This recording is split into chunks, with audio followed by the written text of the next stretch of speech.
তরুণদের অস্ত্রের ট্রেনিং দিতে হবে। বাংলাদেশে যখন ইউনূস সরকার অবশেষে দেশে এবং বিদেশে বলছেন যে তারা নাকি একটি নির্বাচিত সরকারের হাতে ক্ষমতা দিয়ে দায়িত্ব ছেড়ে চলে যেতে প্রস্তুত হয়েছেন এবং বাংলাদেশে 2026 সালের ফেব্রুয়ারিতে নির্বাচন অনুষ্ঠিত হবে সে কথা সুনির্দিষ্টভাবে ডক্টর ইউনূস জানিয়েছেন এবং জানানোর পর নির্বাচন কমিশনের তৎপরতাও শুরু হতে দেখা যাচ্ছে, তখন মনে হচ্ছে এই দেশকে, বাংলাদেশকে একটা গৃহযুদ্ধের দিকে নিয়ে যেতে, একটা সশস্ত্র বিপ্লব, সশস্ত্র সংগ্রাম, আরো বেশি রক্তপাতের দিকে নিয়ে যেতে অস্থির হয়ে উঠেছে একটি পক্ষ।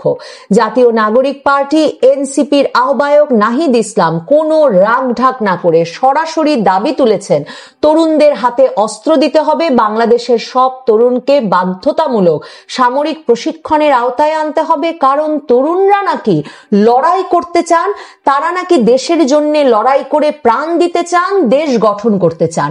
মানে কোটা সংস্কারের নামে যে আন্দোলন 2024 জুলাইয়ে শুরু হলো, সে আন্দোলনে কখন, কোন সময়, কোন সংগঠনে, কোন জায়গায় দাঁড়িয়ে নাহিদ ইসলাম সহ নেতৃবৃন্দকে, তরুণ নেতৃবৃন্দকে বাংলাদেশের তরুণেরা জানিয়েছিলেন যে একটা যুদ্ধহীন শান্তিপূর্ণ দেশ থেকে সত্যি তরুণেরা উদ্গ্রীব হয়ে উঠেছেন, কিভাবে তারা অস্ত্র নিয়ে বাংলাদেশ গঠনে ঝাঁপিয়ে পড়বেন এবং কিভাবে তারা প্রাণ দেবেন।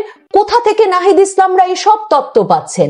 নাহিদ ইসলামরা কেন মনে করছেন একটা 54-55 বছর বয়সী দেশের তরুণদের অস্ত্র হাতে নিয়েই একমাত্র দেশ গঠনের সুযোগ আছে?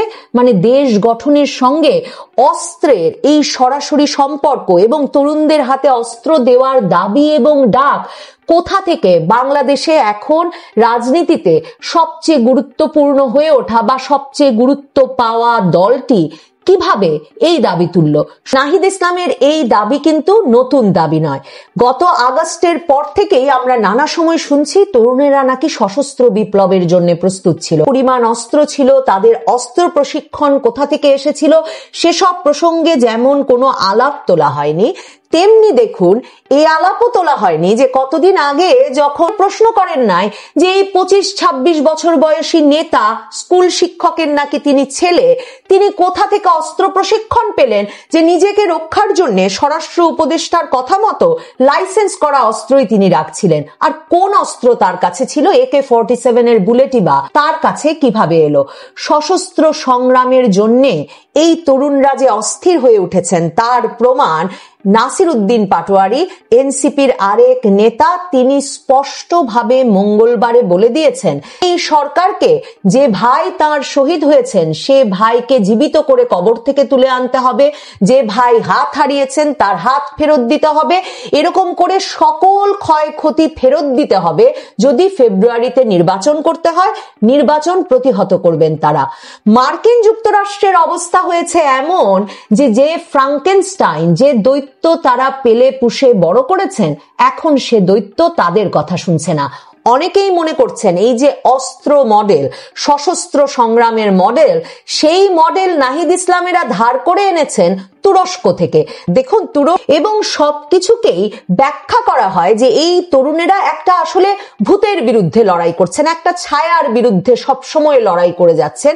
মানে তারা সারাক্ষণ যুদ্ধ করছেন, লড়াই করছেন, পড়ালেখা করছেন না, অন্য কোনো উন্নয়ন কাজে, মানে দেশের স্থিতিশীলতা বলুন, দেশের অর্থনৈতিক উন্নয়ন বলুন, দেশের চাকরি বাকরি ব্যবসা ক্ষেত্রের উন্নয়ন বা দাবি দেওয়ার চেয়ে তাদের অনেক বড় দাবি আর অনেক বড় লক্ষ্য হয়ে উঠেছে একটা ছায়ার বিরুদ্ধে যুদ্ধ, যেই ছায়া নাকি তুরস্কের সম্মান, মর্যাদা, তুরস্কের যে ইসলামী ঐতিহ্য সেগুলো সব তুচ্ছ করে ফেলছিল। কাজেই এর সব কিছুকে আবার ফিরিয়ে আনা, তুরস্কের একসময় বিশ্বব্যাপী যে প্রভাব ছিল সেই প্রভাব বিস্তার করবার জন্য নাকি সেই সামরিক প্রশিক্ষণ প্রাপ্ত তরুণেরা দশকের পর দশক কাজ করে যাচ্ছেন আর দেশটিকে অস্থিতিশীলতায় পরিণত করছেন। নাহিদ ইসলামেরা সেই ধারাবাহিকতাতেই তুরস্কের মডেলে বাংলাদেশের সকল তরুণকে একটা ছায়া যুদ্ধে যুক্ত করতে চাচ্ছেন কিনা। মানে যে দেশটি স্বল্পোন্নত দেশ থেকে মধ্য আয়ের দেশে উন্নত হচ্ছিল, যে দেশটিতে তরুণেরা ব্যবসায়, বাণিজ্যে, শিক্ষায় সমৃদ্ধির কথা ভাবা শুরু করছিল, মানে দেশ কানাডা না সিঙ্গাপুর হবে, কেন কানাডার মতো হচ্ছে না, কেন যুক্তরাষ্ট্রের মতো হচ্ছে না, এসব বিলাসী চিন্তায় যখন 17 কোটির এই গরিব দেশটির তরুণেরা, যুবকেরা, প্রাপ্তবয়স্ক মানুষেরা নিজেদেরকে লিপ্ত করছিলেন, কি সর্বনাশ আমাদের জীবনে হয়ে গেল যে হঠাৎ করে এখন বাংলাদেশের রাজনীতিতে মুখ্য ভূমিকায় চলে আসা দলের নেতা বলছেন তরুণদের অস্ত্রের ট্রেনিং দিতে হবে। মার্কিন যুক্তরাষ্ট্র পড়েছে মহাবিপদে। মার্কিন যুক্তরাষ্ট্র যখন দ্রুত ডক্টর ইউনূসের মাধ্যমে নির্বাচন দিয়ে বিএনপির হাতে ক্ষমতা তুলে দিয়ে একটা স্থিতিশীল রাজনীতির দিকে বাংলাদেশকে হাঁটিয়ে নিয়ে যাওয়ার বিষয়ে তাদের সিদ্ধান্ত, একদিকে লন্ডনে গিয়ে তারেক রহমান জানিয়ে এসেছেন, একদিকে ডক্টর ইউনূসকে ধমকে শান্ত করে দ্রুত নির্বাচন দেওয়ার ব্যবস্থা করেছে, সে সময় নাহিদ ইসলাম, আক্তার হোসেনরা একদম বেঁকে বসেছেন। নাসির উদ্দিন পাটোয়ারিও তাসনিম জারা মডেলের নির্বাচনের পথে হাঁটা এবং মূলধারার রাজনীতির সঙ্গে মিশে যাওয়ার আমেরিকার যে প্রেসক্রিপশন তা মানতে রাজি হচ্ছেন না। কারণ তারা একটা বড় ধরনের বিপ্লব ঘটানোর স্বপ্ন নিয়ে 2024-এর জুলাই আগস্টের আন্দোলনে যোগ দিয়েছিলেন।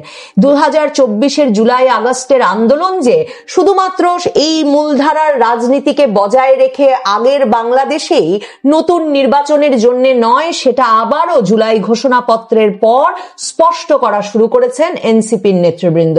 তারা বলেছেন শুধুমাত্র নির্বাচনের জন্য তারা আন্দোলন করেন নাই, তারা ফ্যাসিবাদী শাসনের মানে আওয়ামী লীগ শাসনের অবসান ঘটান নাই, আওয়ামী লীগের বি টিমকে ক্ষমতায় আনতে। তারা যে কোনো ভাবে প্রতিহত করবেন আগামী নির্বাচন, যদি জুলাই সনদ বাস্তবায়নের পর নির্বাচন হবে এই প্রতিশ্রুতি তাদেরকে দেওয়া না হয়।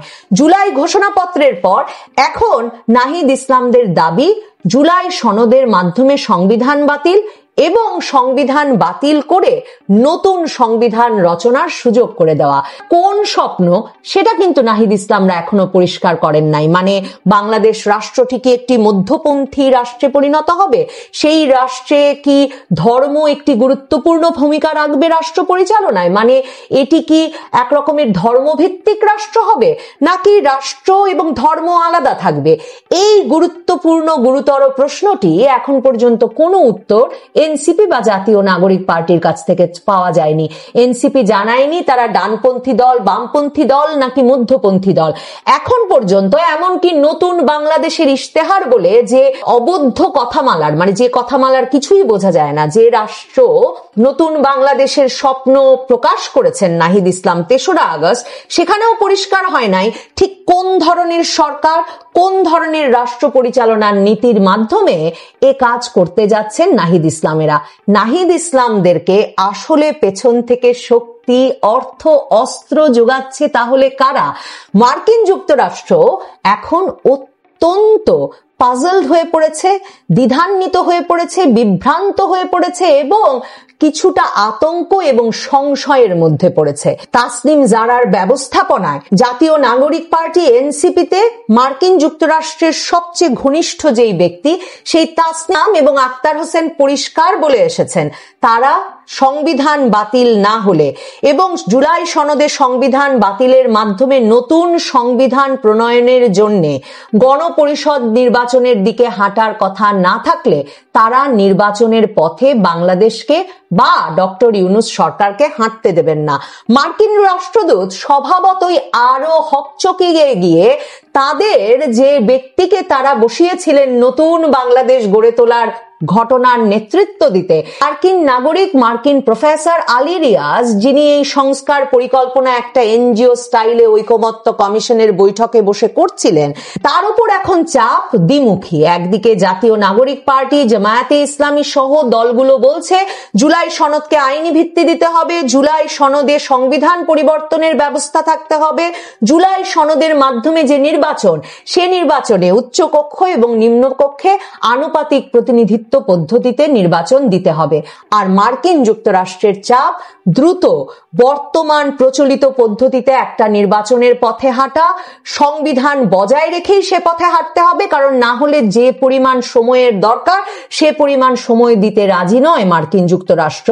এবং মার্কিন যুক্তরাষ্ট্র মনে করছে জাতীয় নাগরিক পার্টি আর জামায়াতে ইসলামীর দিকে গেলে এই বাংলাদেশের রাজনীতি তাদের হাতছাড়া হবে বহু বহু বছরের জন্য। আর কোন পক্ষে বাংলাদেশ সে খেলায় হঠাৎ করে তাদের আরেক